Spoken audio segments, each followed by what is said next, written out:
Mert hogy mi van, mit csinálnak? Hát mindenki elsorolva. Szevasz.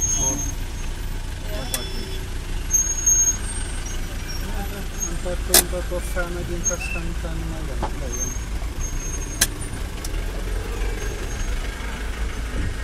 Már kicsit sokan vannak.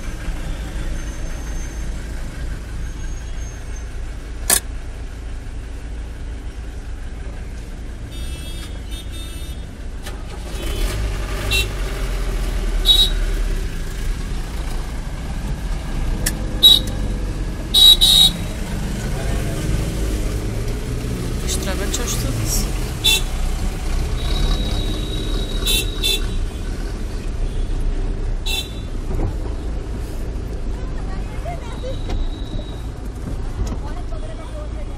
Ezek itt micsodák?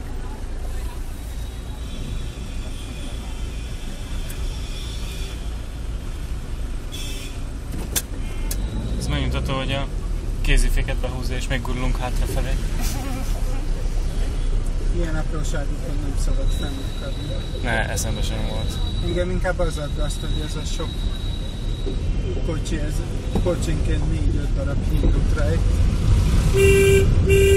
Ez egy elég szerény alsóbecslés volt. Igen. Ja.